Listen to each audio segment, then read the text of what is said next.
Salut tout le monde! Je vous retrouve aujourd'hui pour une nouvelle édition des produits terminés. Encore une fois, ça fait plusieurs mois que je garde de côté tous mes emballages vides pour vous présenter aujourd'hui tous les produits que j'ai terminés, vous faire mon retour et vous donner mon avis en vous disant les produits que j'ai aimés et ceux que j'ai moins aimés et ceux que je vais racheter ou pas. Donc on commence tout de suite avec les produits capillaires. Alors, je commence avec le shampoing de Désert-Essence à la noix de coco. Ce shampoing, ce n'est pas la première fois que je le présente puisque c'est clairement un de mes shampoings préférés depuis très longtemps. C'est un shampoing que j'aime beaucoup puisqu'il sent très bon, il démêle bien les cheveux, il les nettoie bien en douceur, il se rince bien, il est vraiment très agréable à utiliser. Je l'utilise depuis maintenant plusieurs années, j'en ai encore deux dans ma salle de bain donc je continue de la racheter et c'est un shampoing que je vous recommande à 100%. Ensuite, un autre shampoing de la gamme Désert-Essence, le shampoing au tea tree à la menthe poivrée. Donc ça c'est pareil, c'est un shampoing que j'utilise et que je teste depuis maintenant plusieurs années, que je continue de racheter. C'est un shampoing qui est très agréable à utiliser également, qui va avoir un côté beaucoup plus frais et que j'aime beaucoup utiliser après avoir utilisé par exemple du shampoing sec ou avoir fait une couleur ou avoir les cheveux assez sales par exemple qui n'ont pas été lavés depuis au moins 3-4 jours. C'est vraiment un shampoing qui est purifiant et qui est voilà, très agréable à utiliser. Petit bémol entre guillemets, il mousse un peu moins bien que l'autre shampoing à la noix de coco, donc celui-ci il faut en mettre un petit peu plus ou il faut vraiment prendre le temps de bien masser. Mais à part ça, pareil, il se rince très bien et avec une odeur très agréable, donc je le recommande également. Dernier produit dans la catégorie cheveux, c'est le shampoing sec de la gamme Baptiste, qui est un shampoing sec spécial cheveux bruns. Donc ce shampoing sec, donc cette marque plutôt, je la connaissais avec le shampoing sec classique, et je me suis dit que j'avais envie de tester le shampoing spécial brunette, puisque du coup c'est une poudre qui est marron, et qui du coup se fond beaucoup mieux sur les cheveux, qui laisse beaucoup moins de marques, notamment au niveau des racines. Donc je suis un petit peu mitigée concernant ce produit, puisque je l'utilise principalement quand j'ai pas fait de shampoing depuis à peu près 2 jours, voire 3, quand mes cheveux commencent à être un peu plus plats, puisque je trouve que ce shampoing, donc avec le côté aérosol, va vraiment venir redonner du volume à mes cheveux. Donc à ce niveau-là, il est top, puisqu'il va vraiment venir voilà, redonner du volume et un petit peu de densité à mes cheveux. Il reste très discret. Après, là, il faut faire attention, ça va être au niveau de l'application, puisque ça m'est déjà arrivé de mal l'appliquer et du coup, il rend les cheveux poisseux, notamment si on l'applique trop près du cuir chevelu, donc il faut vraiment rester à la distance d'à peu près, je pense que c'est 20 à 30 cm. Mais à part ça, si on respecte cette condition, je pense que c'est un très bon shampoing sec qui en plus a une très bonne odeur. Après, au niveau de la composition, ça reste un shampoing sec conventionnel, mais je pense que c'est quand même un des, on va dire, moins pire dans la catégorie conventionnelle puisqu'il n'y a pas trop de mauvaises choses. Et pour un shampoing sec qu'on utilise quand même de manière assez rare, il est quand même plutôt pas mal. Maintenant, dans la catégorie visage, je vais commencer avec deux hydrolats. Le premier, c'est l'hydrolat de fleur d'oranger. Donc celui-ci, c'est l'hydrolat de chez Aromazone, qui est un hydrolat que j'utilisais pendant le démaquillage. Donc je faisais une première partie à l'huile pour démaquiller, donc surtout au niveau des yeux. Et ensuite, avec un coton réutilisable, j'en appliquais donc directement sur le coton et je venais me rincer le visage. Donc cet hydrolat était plutôt pas mal, ça restait un hydrolat assez basique, je n'ai pas remarqué d'effet très particulier. Au niveau de l'odeur, ça ne sent pas directement la fleur d'oranger, c'est une odeur un peu moins agréable. Alors ça sentait... C'est difficile à dire, mais... Je vais pas dire que ça sentait un peu le moisi, mais c'est-à-dire que ça sentait les fleurs, mais pas forcément la fleur d'oranger comme on peut la sentir dans les gels douche ou dans les shampoings par exemple. Je pense que c'est voilà, la vraie fleur d'oranger qui ne sent pas forcément aussi bon que celle qu'on peut retrouver dans les shampoings, mais ça restait un hydrolat qui était agréable à utiliser et qui pour le coup faisait le job en termes de démaquillage. Le deuxième hydrolat que j'ai utilisé, c'était l'hydrolat d'Amamélis, cette fois-ci de la marque Lulu & Git, que j'avais acheté lors d'un salon. Alors là, cet hydrolat, pareil, je n'ai pas remarqué d'effet particulier, si ce n'est que voilà, au niveau du démaquillage, ça fonctionnait plutôt bien.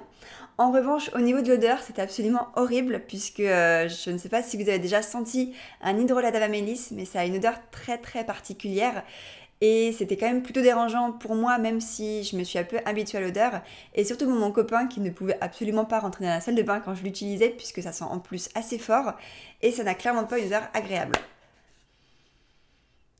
C'est vrai que quand on le sent, ça sent à moitié le vinaigre. Je sais pas comment dire, c'est une odeur vraiment très spéciale et voilà, ça n'a vraiment pas une odeur agréable. Après, ça reste un hydrolat, les hydrolats ont rarement des super odeurs, mais en tout cas, je ne rachèterai clairement pas un hydrolat d'Amamélis. Pour continuer dans la catégorie démaquillage, j'ai également terminé l'eau micellaire de Jonzac, donc qui est de la gamme Léa Nature. Une eau micellaire que j'ai utilisée également après, en complément plutôt d'une huile pour me démaquiller. C'était une eau micellaire qui sentait très bon, qui démaquillait bien, qui était douce et je n'ai eu aucun problème avec. Donc une eau micellaire certifiée bio. avec laquelle je n'ai aucun souci et que je vous recommande si vous en cherchez une. Ensuite, un autre produit que je viens de terminer, c'est de l'huile de coco. Donc j'avais acheté un énorme pot comme ceci, donc qui fait, si je ne me trompe pas, voilà, 400 ml. Il y avait quand même de quoi faire et je pense que ce pot m'a duré au moins 5-6 mois, si ce n'est plus. C'est une huile que j'avais achetée à l'origine pour le démaquillage, puisque j'en avais lu pas mal de choses, j'en avais entendu beaucoup de bien. Et puis du coup, l'huile de coco a quand même la particularité de se solidifier en dessous de 20 degrés. Et je me suis dit que ce serait quand même pratique d'avoir quelque chose qui soit facile à prendre avec les mains pour ensuite l'appliquer sur le visage.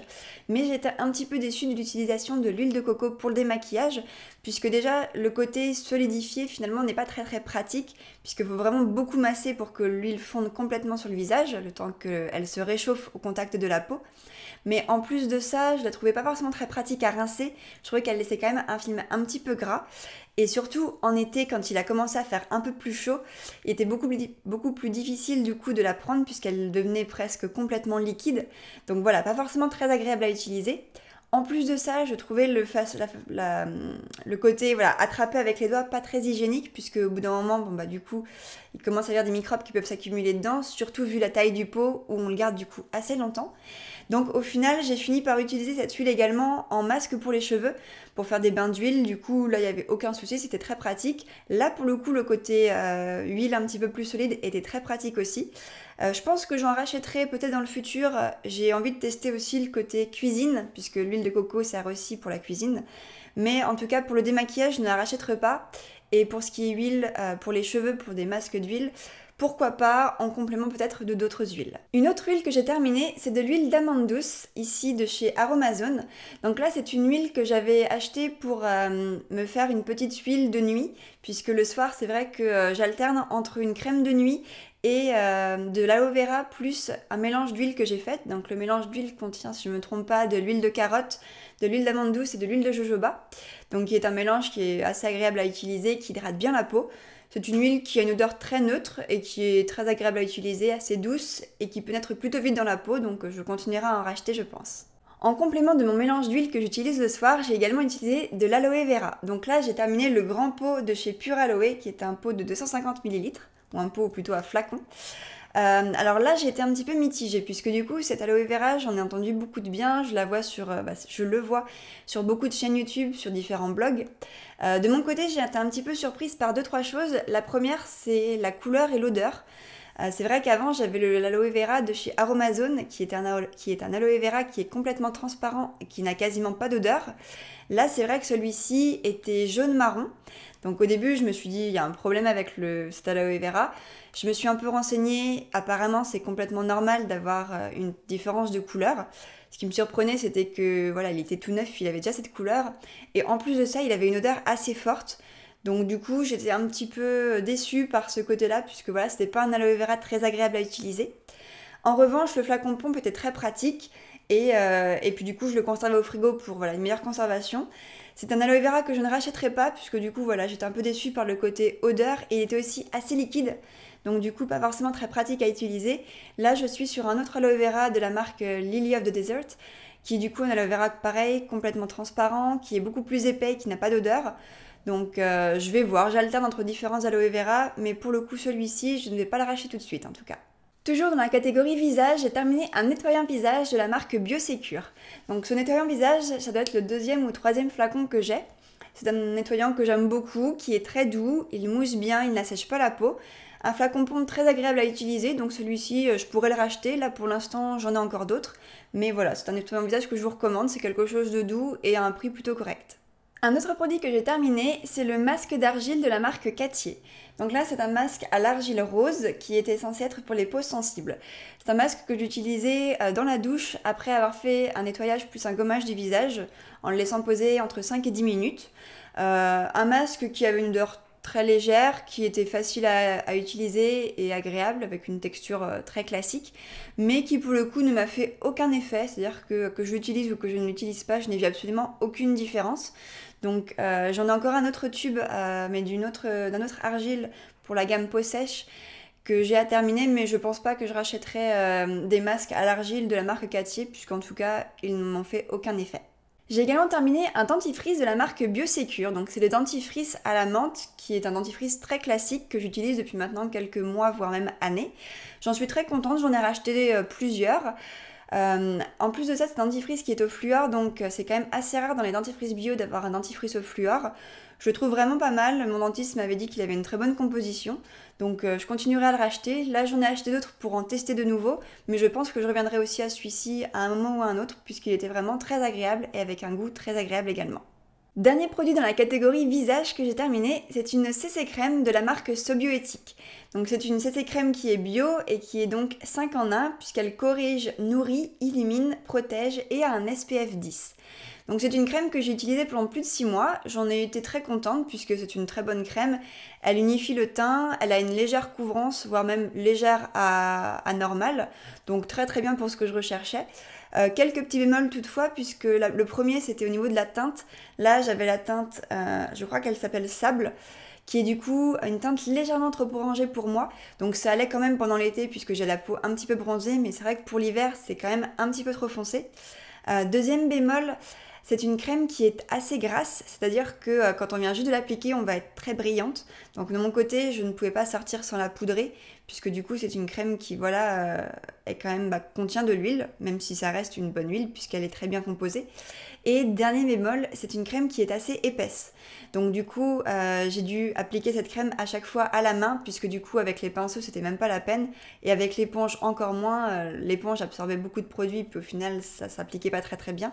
Donc c'est vraiment une crème qu'il faut appliquer à la main et bien masser pour bien la faire pénétrer, puisque vu qu'elle est assez épaisse, il faut vraiment bien la travailler pour qu'il n'y ait aucune démarcation. Donc une crème agréable à utiliser, mais pour l'instant je n'ai pas envie de la racheter et j'ai envie d'en tester d'autres pour essayer d'en trouver une qui me corresponde un peu plus. Dernière catégorie de ces produits terminés, c'est le corps. Donc là, j'ai 6 produits à vous présenter avec 3 déodorants.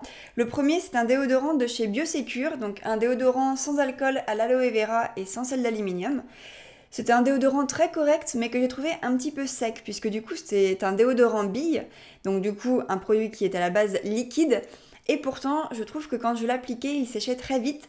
J'avais d'ailleurs pas mal de dépôts ici d'une sorte de poudre, donc je pense que c'était lié à l'aloe vera peut-être, ou même à d'autres ingrédients, je ne sais pas trop. Mais c'est vrai que voilà, au niveau de l'application, c'était pas toujours très agréable. Des fois, ça faisait un petit peu de la poussière, c'est-à-dire qu'il y avait des petites miettes qui tombaient. Au niveau de son efficacité, je n'ai pas remarqué d'efficacité particulière, puisque du coup, je trouve qu'il ne masquait pas très très bien les odeurs. Et voilà, donc du coup, c'est un déodorant que je ne rachèterai pas, qui est correct, il n'a pas fait de réaction allergique, mais que je n'ai pas trouvé super efficace. Deuxième déodorant que j'ai terminé, c'est un déodorant de la marque Ushuaïa, mais un déodorant bio, à l'hibiscus bio, sans sel d'aluminium. Celui-ci, je l'ai beaucoup aimé, d'abord parce qu'il a une odeur très très agréable. Donc je pense aussi qu'il a quand même beaucoup plus de parfum que le déodorant que je vous ai présenté juste avant, puisque du coup celui-là il avait vraiment une odeur assez forte, mais qui pour le coup jouait son rôle de déodorant, puisque je n'avais pas d'odeur en l'utilisant. Très agréable, bien liquide, facile à appliquer, il séchait plutôt vite, donc je suis assez contente de ce déodorant.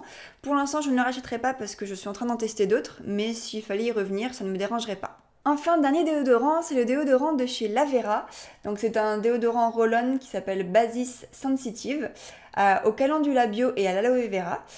Là, un petit peu comme celui de Biosécure, j'étais un petit peu déçue. Déjà, au niveau de l'odeur, il avait une odeur très très neutre, voire même pas d'odeur, ça sentait vraiment la crème. Donc du coup, je trouve qu'il ne jouait pas très très bien son rôle de déodorant, il ne masquait absolument pas les odeurs. Pareil, au niveau de l'application, je l'ai trouvé assez sec, c'est-à-dire qu'il séchait très très vite quand je l'appliquais. Et pas forcément facile à utiliser puisque la bille ne roulait pas forcément très très bien. Donc voilà, je l'ai utilisé, je ne l'ai pas trouvé super efficace, donc je ne le rachèterai pas je pense, mais il était pareil, tout à fait correct, je n'ai pas fait de réaction allergique. Autre produit pour le corps que j'ai terminé cette année, c'est une huile de chez Nuxe. Donc là c'est une huile qui est tout sauf bio, c'est l'huile prodigieuse multifonction visage corps cheveux, donc c'est une huile très populaire que je pense beaucoup d'entre vous connaissent, mais c'est une huile qui sent super bon et qui est très agréable à utiliser. Donc cette huile, je l'avais depuis un peu plus d'un an et en l'utilisant de manière régulière, elle m'a quand même duré plus d'un an, 1 an et demi je pense. Une odeur très très agréable que j'utilisais du coup un petit peu en mode parfum, notamment pendant l'été, puisque du coup j'en appliquais un petit peu au niveau du décolleté. Ça hydratait un petit peu la peau. J'en mettais aussi sur les cheveux. Là pour le coup c'était très agréable puisque ça parfumait les cheveux. Au niveau de la composition, elle est pas si mal que ça finalement. Donc là la composition n'est pas écrite au dos.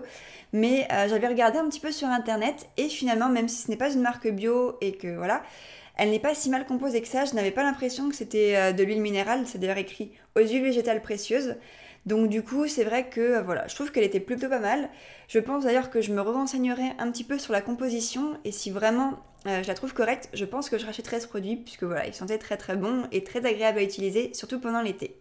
Dernier produit à vous présenter que j'ai terminé il y a maintenant quelques semaines, ce sont des crèmes pour le corps. C'est exactement la même, c'est juste que je l'avais en 2 formats puisque quand j'ai acheté ce grand flacon, j'avais le petit qui allait avec. Donc c'est un lait pour le corps de la marque Biosecure à l'aloe vera et au karité. Donc le grand format familial et puis le petit format spécial vacances. Donc une crème très très agréable à utiliser, qui sentait bon, qui hydratait très très bien. Léger bémol, elle était assez difficile à pénétrer dans la peau, donc il fallait la masser pendant assez longtemps. Et quand je dis assez longtemps, c'est-à-dire qu'il fallait au moins rester 30 secondes par bras si on voulait vraiment faire pénétrer la crème. Donc ça peut être assez long quand on est pressé le matin.